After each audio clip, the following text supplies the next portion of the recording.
It was late. I had probably been driving for over 10 hours, trying to make it home in Allentown. I've traveled across New Hampshire most of my adult life as a professional truck driver hauling logs, and on most nights I could tell you that I can handle the long hauls from Allentown, Penn State, up to the White Mountains, but bad weather can make you run out of your drive time fast. Typically when that happens, I'll find a shortcut down some of the shorter, narrower roads that 18-wheelers probably shouldn't venture, and cut my time in half. That is what happened when I decided to take a turn on Clear Creek Road. Now, I'm sure some of you have heard the rumors and wondered, is the road really haunted like they say? Well, until last night, I would have told you no. In fact, I have probably taken the road plenty times before, and not even thought about it. But this particular night, I knew that my drive time was running out, and I would need to find a place to stop for the night. I kept checking the time, wondering if I could get to the next highway before the minutes ran out, but as my heavy wheels kept clogging on the road, I knew that wouldn't be possible. That's when I saw a neon sign shining in the darkness. Mel's Meals, open 23 hours a day. A rest stop? Way out here? I had never seen a rest stop on this road before. There was another truck there already parked, and I could almost smell the food coming out of the diner. The GPS told me it was another 20 minutes before my next turn. Something didn't feel right, but I was so tired. I decided that if someone else had decided to stop there, then it must be safe. I activated my air brakes, screeching to a halt, and grabbed my big 72-ounce cup I bought a while back and checked the time. 7:13 p.m. I knew it was much later than that. Had to be. It was so dark outside. I made my way towards the diner, and then looked at the other trucker that had pulled in to catch a night's rest. I didn't recognize the logo on the side of the truck. The truck itself looked old and rusted, like it had been built in the 80s. As I was making my way past it, I heard a sound that made my heart skip a beat. The entire trailer shuddered and boomed and shook inside. I heard this loud screeching noise like massive claws against the metal as I backed away and looked towards the cab. Suddenly, a man wearing a full bodysuit exited the cab and moved towards the trailer with something glistening in his right palm. It appeared to be an electric cattle prod. My mind erased as I watched him unlatch the trailer and climb inside. I heard more shrieks, the rattling of chains, and the loud shock of the cattle prod zapping whatever it was inside. Then, he climbed back out and latched the door back up.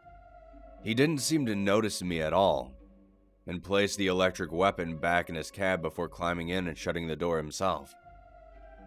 I wasn't about to approach him and ask what that was all about. In fact, if I still had remaining drive time, I would have left right then and there.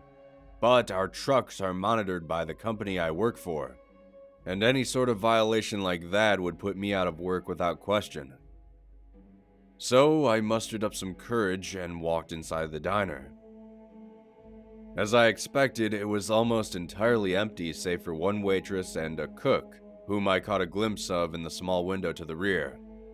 A bell jingled softly on the door as I walked in, and a spunky blonde waitress smiled cheerfully towards me. "Evening, hoss. Welcome to Mel's Meals. I'm Cindy," she said excitedly as she trotted off to get a menu. But when I looked at it, the brochure actually seemed unnecessary. "Something wrong?" Cindy asked as she smacked some bubble gum. "There's only one item on the menu," I pointed out. "How special?" I was starving, so I ordered it and asked for a cup of coffee. Then I heard that familiar jingle and saw another man walk into the diner. At first, I thought it would be the spandex-loving driver I had just seen, but this man didn't look familiar to me at all. He was wearing cowboy boots that made soft clinks on the tile floor, and a biker jacket and an Outback hat. He took a look at me and I nodded. "With a getup like that, you sure stand out like a sore thumb," I told him. He didn't even bother to make a response to me and just shimmied over to the bar, taking off his hat, and then asked in a gruff voice for a cup of coffee. I glanced out towards the parking lot, but still noticed that there were only 2 trucks. Where did this guy come from? I checked the clock on the wall, surprised again to find that it hadn't changed a minute since I got there. "Enjoy some hash browns while we cook up your order, hun. They're on the house," Cindy said, placing a plate in front of me. They had arranged my hash browns to look like a smiley face. I made a little chuckle and began eating. The food was surprisingly good. The music was a tad off, but I was starting to relax for just a minute when the cook came out carrying a large silver platter with some meat on it. It was still sizzling so loud that I could hear it as he put it down in front of me. "First time here?" he asked me. I noticed he had a tattoo on his arm consisting of 3 letters, and I said to him, "Was Mel your wife?" "Sister, actually," he said. "Ran this diner for years before she gave me the keys to the kingdom," he said, wiping some grease from his face. "See a lot of business?" I asked, looking about. Besides the cowboy and I, the place was pretty deserted. "Nah, you know how rumors spread in a place like this," he said with a slight chuckle. He appeared to be very friendly, and the food looked so good I couldn't say no. He walked back into the kitchen and I reached for my fork to chow down. Then, I felt a strong grip on my shoulder and looked up to see the cowboy standing over me. "Need something?" I asked him. "You don't want to be here," he whispered at me. "Excuse me?" I said, looking at him in the eyes.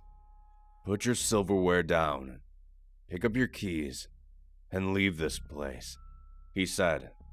He was staring straight towards Cindy. No, not to her, but to the clock right behind her head. It still hadn't moved past 7:13. "Sorry, buddy, I know you probably mean well, but I'm not going anywhere tonight," I told him as I reached for my fork again. The bell jingled again before I could take a bite. This time, the man in the bodysuit was entering, and he didn't look happy. He was pacing around the doorway as Cindy walked up to him. "Don't let him fool you," the cowboy said as he released his grip on me and shuffled his way back to his seat. The waitress and the newcomer were having what seemed to be a heated discussion that I could only pick up bits and pieces of above the music. Not now. This came too early. Shipments. Supply and demand. Then I heard that noise again, louder than ever before, coming from the trailer outside. It sounded as if it was coming from hell itself. This time I dropped my fork. As it clattered to the floor, Cindy gave me a half smile. "Sorry to disturb you, sir, just talking shop," she said aloud to me, and then glared back at the spandex man. He actually looked downright hilarious wearing that suit in here, and I was too intrigued to eat.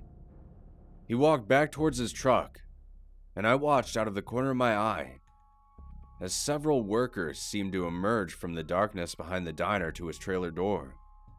They all had chains and long cattle prods just like he had used earlier. They were moving whatever was inside to the back storage room. I pretended to get up and get a refill and walk straight towards the cowboy, sliding right beside him to whisper, "What's in the trailer?" I asked. "Leave. Get out of here now," he said. His voice was stern, but it sounded as if he was almost begging me to go. The shrieking and scratching I heard earlier was now coming from inside the kitchen. Then I heard a new sound, the sound of a grinding saw. I could hear it cut into flesh and bone. When that happened, I dropped my glass. It shattered on the floor around my feet. I looked at the cowboy. His eyes were whiter than a sheet. The doors to the kitchen opened and the cook leaned out with blood covering his face and apron. I didn't have to be told what to do this time. I made a break for the door and ran through the dark parking lot. I was panting like an Olympic sprinter. I grabbed a hold of the side of the truck and then looked towards the back. The doors were still open. I froze as I heard more growls coming from inside the trailer. I reached into my pocket and retrieved my pocket knife before walking towards the door. My truck was only 30 feet away, right on the other side of this one. I kept my eyes on the shimmy door at all times, using my phone to illuminate the darkness around me and see what was on the other side. It was completely pitch black. I could hear the snaps and the yelps. I stumbled towards my door and climbed into my cab. When the headlights came on, I saw exactly what they were hauling inside. Gray, scaly skin, long wretched tails with bones protruding out of the sides. But they had a face and chest like a man. They looked towards me with pleading eyes. I pressed down on my air brakes and backed away. They struggled against their chains louder as I saw the cook look towards the road. I didn't stop until the diner was well out of sight. Not until morning broke over the horizon. I haven't slept a wink. My hands are still shaking even as I try to write this. I know pretty soon I will have to call my boss and explain why I went against DOT regulations. I'm not sure what I'm going to tell them. But I know I won't be taking any shortcuts in the near future.